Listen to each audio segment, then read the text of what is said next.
Hello there, I'm Marshall Blake. Welcome to Machine Shed. Now, the older you get, the more you start thinking about death. And there's little things that happen along the way that makes you think you better hurry up and get things in order. Like when your wife goes practice grocery shopping for when you're no longer with them.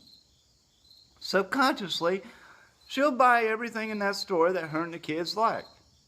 And when she brings the groceries home, you're looking through the bags, you realize there's no snack cakes, nothing in there you like, and she's planning on you kicking a bucket one day, subconsciously.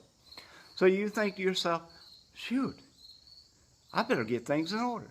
So you and your wife go down to the insurance company, talk to your insurance agent about life insurance. And your agent tells you, well, most people get the $50,000 plan. That's enough to cover their expenses and get them buried. Now, you know your wife is still thinking subconsciously that you might die soon when she asks the insurance agent, how much to double that plan? Then you know that you really need to get your house in order. So you go down to the cemetery. You pick out a plot you want. You pay X amount of dollars for it. And while you're talking to him about the plot that you just purchased, you start talking to him about extras. And one of the extras that I talked to them about was, see, since I just got life insurance, apparently $150,000 worth, she ended up tripling it, I'm worried that they might get in a rush and accidentally bury me alive.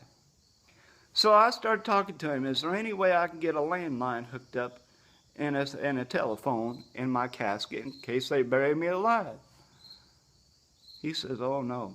He says, the phone company can't run landlines through the cemetery. And I said, well, what about a cell phone? Can I have a cell phone buried with me? He said, you can, but I doubt if you're going to get reception 6 foot under the ground. I'm thinking, now this is a problem. So I said, can I at least get a drop cord run over there? Maybe I can get satellite internet and one of them magic jacks so I can make a phone call. He said, you know, Mr. Blake, that might be doable. We could run a drop cord over there and plug your satellite in and everything in case they bury you alive. That way you can make a phone call. I said, for a couple weeks. He said, yeah, you'll run out of oxygen in a couple weeks. I'm thinking, good grief. It don't need to be a couple weeks. Couple days, my cell phone's going to go dead. I mean, if I can't get a hold of people because, you know, they're scared to answer the phone, well, Dad's calling, he's dead. I'm not answering that. That's just spooky.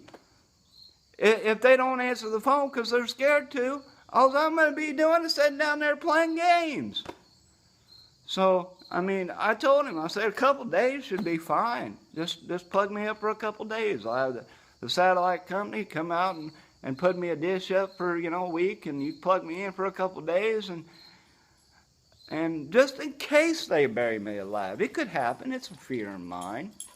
And if you got life insurance, it ought to be a fear of yours, too, that your wife and kids bury you, you know, get in a rush and bury you before you're actually dead. Now, most of the time this won't happen, but it's still in the back of my mind, a little fear I have.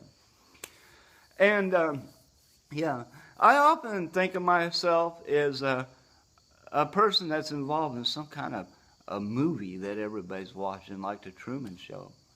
You know, and I figure that would be a great last episode for The Marshall Show. Hey, I hope you enjoy this bit of comedy. God bless you.